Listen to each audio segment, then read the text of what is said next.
Hello and welcome back to my channel. My name's Stephen. I'm a traditionally published fantasy author. Today I'm doing another monthly Q&A. This is a roundup of questions that have been sent in by you on the community tab. I put a post there every month, and at the start of the following month I kind of do a roundup of all the questions on there and answer them to the best of my ability. So that's what I'm doing today. There is a post there for next month, so if you have any questions you want to ask me during the month of September, I will do a new video during the start of October. The first question sent in was around the potential merger creating from the Big Five down to the Big Four. This is a merging between Penguin Random House and Simon & Schuster. There's currently a court battle going on in America where the US government and other people are speaking out against this merger, and the companies are saying it'll be good for business, it'll be great for people, great for employers, great for authors. And I've been asked my opinion on this. Now, I don't know enough about it. I've read a little bit about it, I've seen bits and pieces about it, but at the end of the day I'm still very much a kind of a newbie to all of this. Although I have been publishing books since 2015. Seems like a long time, but really I'm still learning a lot. I don't know enough about the mechanics of how it works higher up. However, other people have spoken out against this, including Stephen King, who's basically come out and said, having been in the business for, at this point, 40 years, he said why it's not a good reason, and he spoke out about it. And in court he was called on as a sort of expert witness, and you could say, well, it doesn't matter to him, you know, he's already made his money and his fortune and all the rest, but he was speaking out against it, saying it's not good for authors, and he went through some of the reasons why. So I'm going to put my trust and my faith in someone like him, because I know from my experience to do with advances and different authors, some can do very, very well, and others kind of get lost in the shuffle as lists get bigger. So the idea of having less competition doesn't sound good to me in any industry from my own business background. So looking at it from that perspective, I also don't think it's a good idea. But there's better people out there who can give you a sort of more detailed and more knowledgeable answer. So that's all I'm going to say on it. But thank you for asking me that question anyway. The next question was something a bit more personal that someone had sent in. And they said, have I ever dealt with any naysayers in my career? And if so, are there any tips for battling people who are having their dreams stomped on by others? Yes, along the road to becoming a published author, I have had many people say that I'd never get there, that I'd never achieve it, that it's impossible, it's for other people, that you need training, that you need qualifications, that you need to know people within the industry to get here. None of that is actually true. That's what just some people's perceptions of what it means to be published author. Or even if they say once you've got one book out, they'll say, well, you never make a career of it, you never actually make a go of it. A lot of people get their first book out and then they know they don't earn out and it doesn't go anywhere, so why do you think you're going to do any different? And dealing with that kind of negativity is hard, because getting published by itself, as I've said in all my videos, is not an easy thing to do. It's a massive struggle. Finishing a book is a huge hurdle that a lot of people just won't do. Revising it and editing it over and over and over again to get it ready, sending it out, knowing that you're going to show it to people who are going to reject it, that's incredibly tough. And then, even if you get an agent, you send it out to editors. A number of the editors are going to say no, and they're not going to accept it. So it's learning to take constant knockbacks, because even if you get one book out and it does fairly well, and then you go for a second contract, some editors still might say, yeah, I'm not sure. So it's not just naysayers, it's the fact that being in this industry, you're constantly putting yourself out there, you're exposing a very sensitive and intimate part of yourself, because you're taking ideas, dreams, nightmares, adventures from your imagination, committing them to paper, to a document, and showing other people out there. And readers are going to rip you apart as well. Reviewers won't get it, they won't like it, some will love it, but there'll still be lots who'll just say, well, I don't get what the fuss is, I don't understand this, and you can't do anything about that. So dealing with negativity is something you have to kind of master, or at least come to terms with it. How to deal with it? Well, that is the thing. I looked this up because I didn't know who had said it, but one of the quotes that I quite like is, living well is the best form of revenge, and this was said by George Herbert, who was a poet apparently in the 16th century. To one degree, that is one of the things that has kept me going. It's not the only thing, but the idea of people telling me I can't do something, I take that as a personal challenge. Now, That's not to say I can do absolutely anything. If I tomorrow said I want to play in the NBA and I'm going to be as big as Michael Jordan or Kobe Bryant, I'm not. That's delusion. That's me completely fooling myself. It's great to have dreams and ambitions as long as they're within some realistic boundaries. So me saying I want to get a book published, that's not ridiculous. There's no reason I can't do it compared to anybody else. It doesn't have the same restrictions as me playing in the NBA. It's not limited by my age, my gender, my ethnicity, or my location in the world. It's not limited by any of those things. I know debut authors in their 20s, 30s, 40s, all the way up to their 60s. So that isn't a factor. It all comes down to you and the work and the quality of the work. And yes, timing and luck are two things that you can't control that are massively important to getting traditionally published. That's another kind of thing you just have to come to terms with. What has kept me going, what has kept me driving forward is that perhaps it's just me being incredibly stubborn, but I knew I could do this. I knew I was a good writer. Was I good enough to be traditionally published?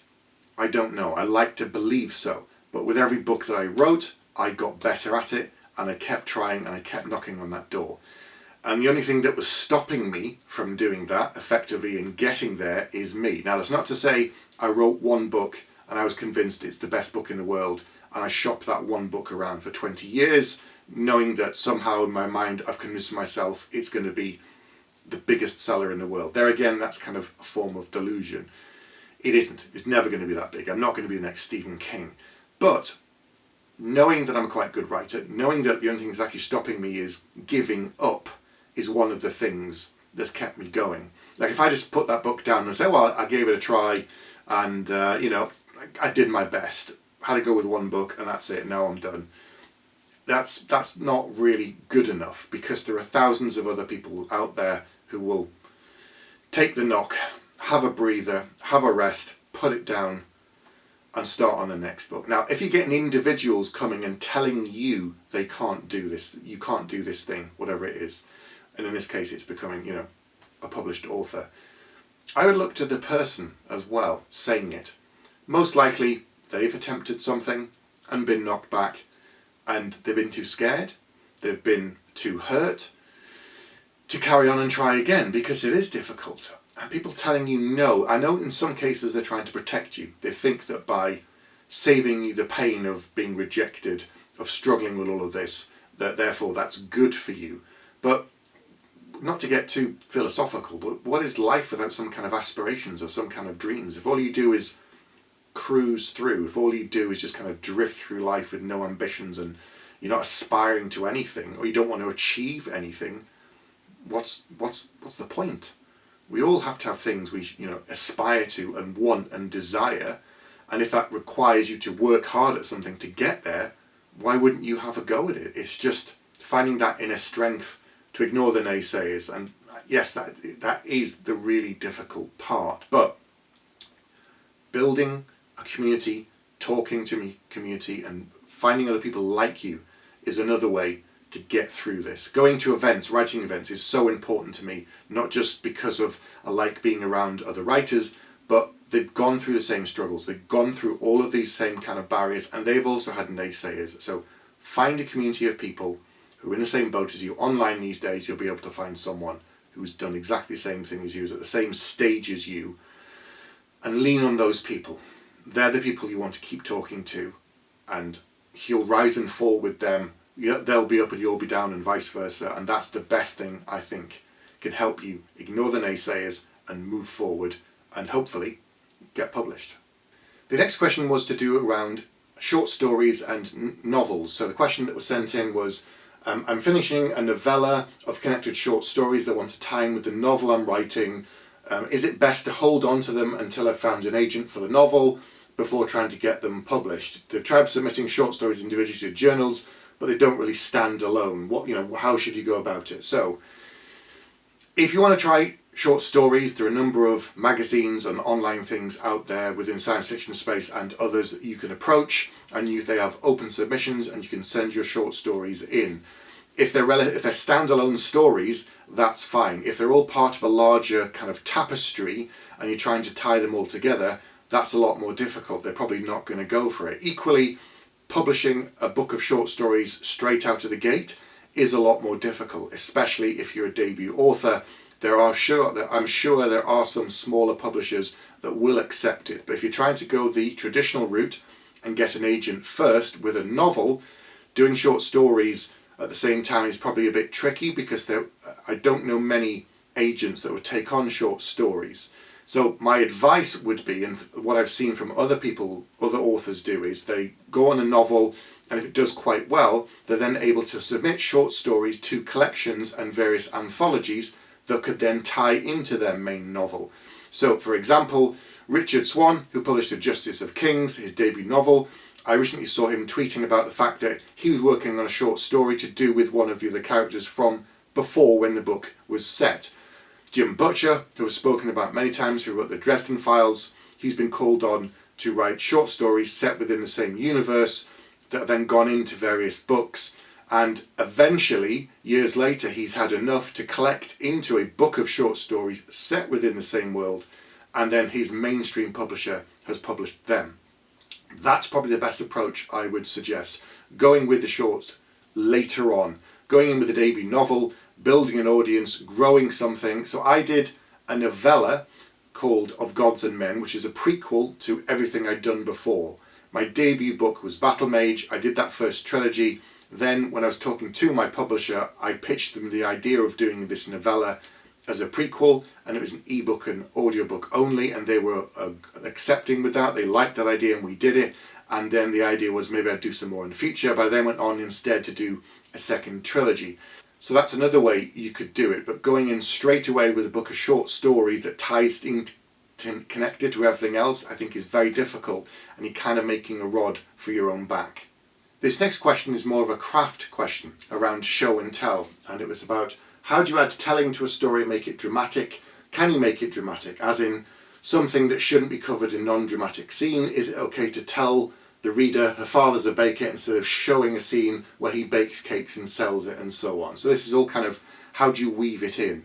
My feeling on this is, if you're trying to make three-dimensional characters that are interesting and feel like real people, they will have a backstory, they'll have parents, they'll have hobbies and interests and all this kind of thing. But you don't see everything all at the same time. You don't do a big data burst at the front telling people all these things about an individual character and then go on with the story. You weave in things as and when they are appropriate. If it's appropriate to know that her father's a baker because it's interesting to the story and it's relevant, then you could show it. It could just be that instead of having someone say it, you have another scene where there's two people having a conversation in a bakery, and at the end she just says something like, "Thanks, Dad," and takes a loaf of bread and walks out the shop. Then you don't need to kind of get into the fact that, her dad is the baker, because you've just told it in a very simple way. Or two people walk into a bakery and having a conversation, and she reminisces about growing up with the familiar smells. There I guess you just very subtle things. It's not a huge amount of information. It's just a little bit of detail that adds to the character, tells a little bit about their backstory. And it doesn't have to be a plot critical point. It doesn't have to be that because she's a baker, therefore she knows something and that'll pay off further down the line. It's not the thing of having a gun go off in chapter 1 and then paying it off in chapter 2 with character details.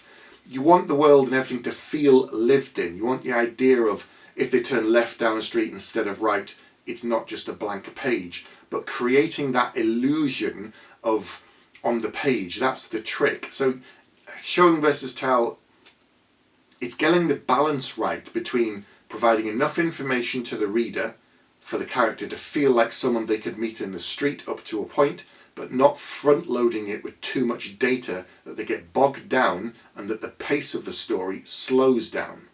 So I think you can add these details to a story, even if they don't add to the plot, because I think it's interesting. People want to know some of this detail. And not to say you put 8 pages on how the coins are made and what they're made from, because that's dull. And you might get 5 readers that are fascinated in it, but the rest are like, I don't care.